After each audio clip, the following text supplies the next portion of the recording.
This is a good one.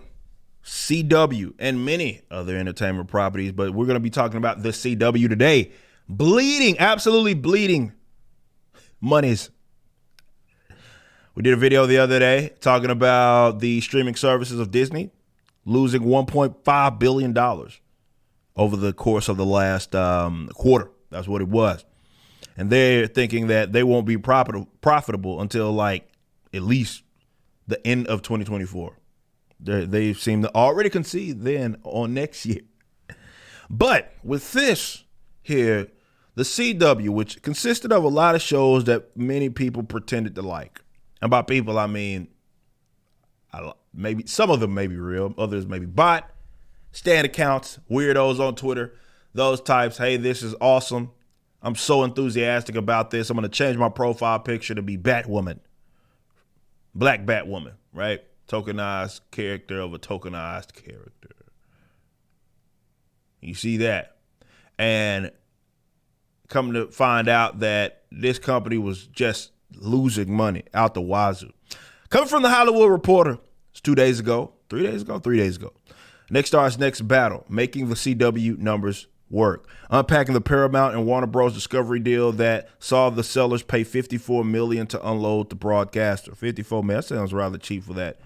I mean, actually too much, but you get what it is that I'm saying. In the end, Nextstar was paid $54 million to take the CW off of Paramount and Warner Bros. Discovery hands. So, Nextstar, this company that now has a CW, we talked about how it was in limbo, was some little uncertainty of who was going to be the new owners of this.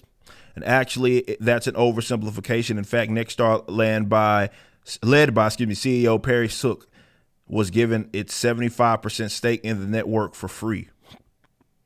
But after factoring in its cash on hand, accounts receivable, accounts payable, and other liabilities, the local TV giant ended up with its $54 million gain on bargain purchase, reflecting just how seriously its former corporate owners were ready to move on. They were willing to, they couldn't get rid of it fast enough.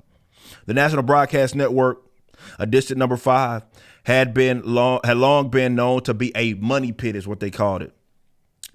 And I'm sorry, but a review of an unaudited financial statements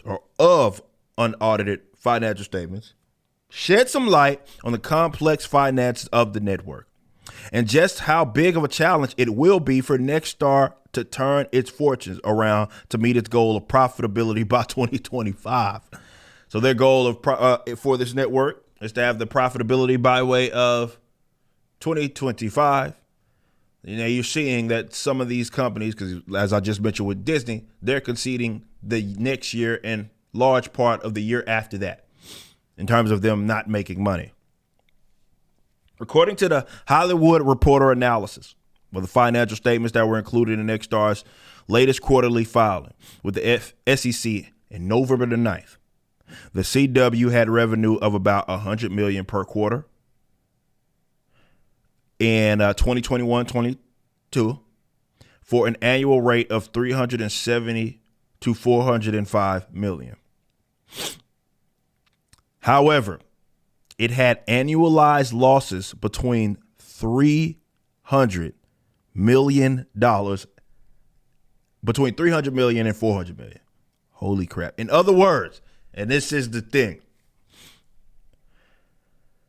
for every dollar it took in, as many as 2 were flowing out. The CW has never turned a profit since being formed in 2006. The largest source of expenses for the CW was programming, and it acquired that programming from Warner's and Paramount, making it economical for joint owners. This company has not been making money since it was formed. I was still in high school, to put that in perspective. And I'd be turning a profit. And we know last year that for every dollar they were spending, they were losing 2. Right? Now, CW is interesting, okay? Because, as mentioned, it never turned a profit. Now, it's different between profit and losing money. right? You can not turn a profit and not lose money as well.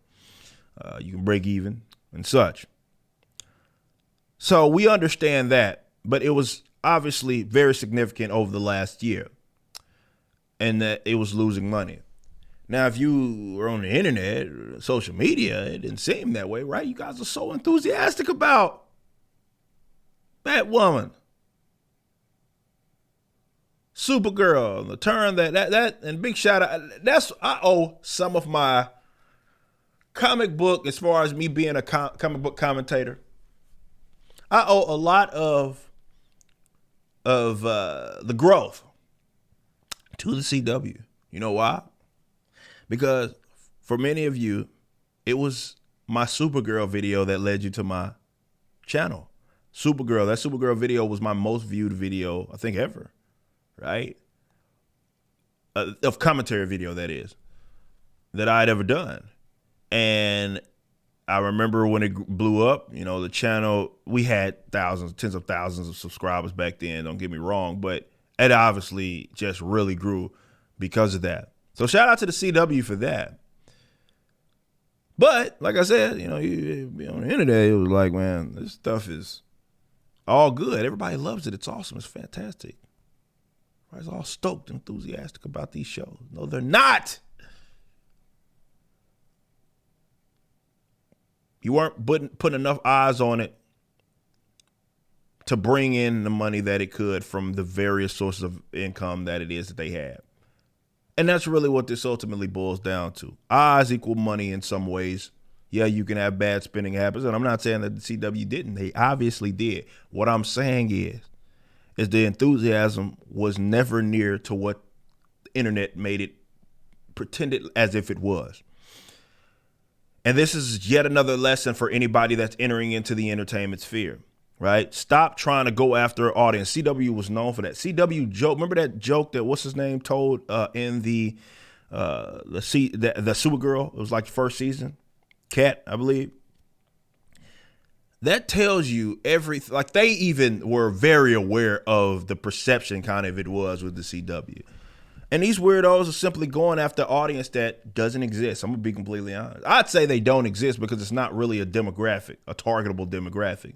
What it is there's people that exist that may stand, but they don't have capital, and they're not really interested in this product other than, I think, especially with the political stuff over the last, let's say, since 2015, 2016, especially with that stuff, it was more of, hey, I like that this is going in a direction that is in spite of my enemies. So they looked at it like, well, this is something that's on TV that people that like myself take issue with, and they don't like us politically, and therefore they'll support it out of spite. But as so many people within the comic book space learn very quickly, that, look, dudes, that audience ain't real. You can sit up there and signal to you till you're blue in the face, and it won't change Jack's dilly squat. It won't change now nothing, because these people don't really like this stuff. Talked about the entertainment, really Disney. It's on a house of cards, and it's just like this. Is like this with the CW, man. CW is, and like a lot of these entertainment properties, are not profitable. What they have the luxury of is being tied to another, they're tied to a mega corporation. And being tied to that mega corporation means that they have other sources of upon which they can actually pull the money from to subsidize this project and others. While as to this wing of your company is losing money, the others can be making money. And that's the luxury that they have. But it's not a sustainable thing when the bottom line starts to matter a little more. Money starts to get a little tight. People maybe start to spend less money. People become tired of it. So even the audience that you had that was at least remotely interested in your product, you've turned off. It's cool. It gets your retweets. It gets your likes, all of that for a short period of time. And then as you start to lose money, the people that have the money and are actually have skin in the game, they start looking at the financials. They start looking at the bottom line. They like, hey, dog, This got to go. This has to be cut. This has to be changed. And I think that's what you're about to see in the next couple of years with various production companies, various entertainment properties, and in which the head honchos are like, all right, there's bad information that we were getting from these blue hair weirdos that we hired, who were these supposed social media gurus and market analysts. They didn't actually know what it is they were talking about. And I'm not telling you to sit up here, oh, it'll come back. No. Hey, burn it into the ground for all I care. Hell, I mean, there's some opportunity for us there anyway, so do what you will. What I'm saying is that it'll be acknowledged, and that's what you're seeing right now.